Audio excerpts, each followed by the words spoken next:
13h26 ca Ndakaaru tey la altine ñeenti fan ci mois de novembre 2024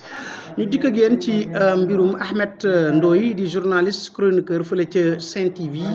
ñu teg ko loxo tey jii nag ñu jàpp ne ab procès am ci la waroon daal di amaat tey waaye nanu jàpp rek ci gàttal ne dafa am retour de parquet maanaam day delluwaat fële ci loxoy police ba le 7 novembre dàq nañ ko file ak le 7 novembre ca tribunal flagrant délit bu Ndakaaru procès bi tey jii ci suba gi daal dina ubbi tàmbali ci anam boo xam ne avocat mi yëpp fekkee woon nañ ko waaye buñ sukkandikoo nag ci ay avocat wax nañ ne dafa am lu manqué ci article 55 bu code procédure pénale bi ba tax na jàpp na ne daal yëlul benn yoon ñuy amal atte bi tey ci loolu nag la ñu sàkku ñu daal di dàq atte bi ba juróom-ñaari fan ci mois de novembre 2024 ñu sukkandiku ci ab avocat di maître Souleymane Soumaré moom daal mi ngi xamle ne kii di Ahmed Ndoye di ab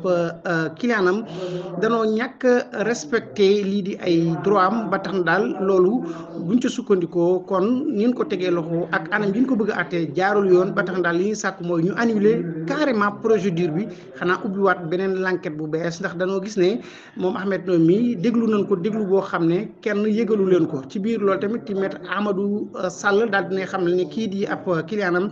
digleem bu njëkk moom ma nga fa woon depuis le 25 octobre 2024 waaye nag am na beneen dégluwaat boo xam ne moom ci jëm boppam kenn avisé wu ko te jàppul ne ay clientam war nañ leen mën a woo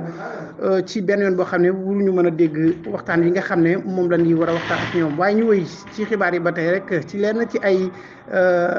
avocat am di maître Aboubacar Baro xamle daal ne moom yëgunu ab woote waatam te loolu dañu jàpp ne ñàkk a jaar la yoon ci biir loolu nag procureur nee na déglu nañ ko déglu bu njëkk ci teewaayu avocat am waaye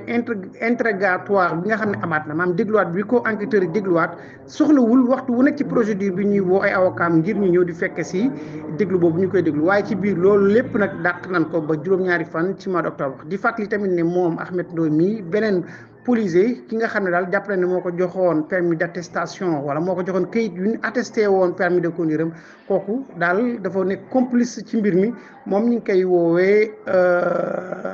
benn policier boo xam ne ñu ngi koy woowee Ablaye Sow di agent policier moom mooy ki nga xam ne moom moo joxe woon attestation bi te nekk fële ca commissariat bu Médina ñoom ñaar ñoo ñëpp nag xam leen ne ñi ngi toppee Ahmed Ndoye blessure involontaire permis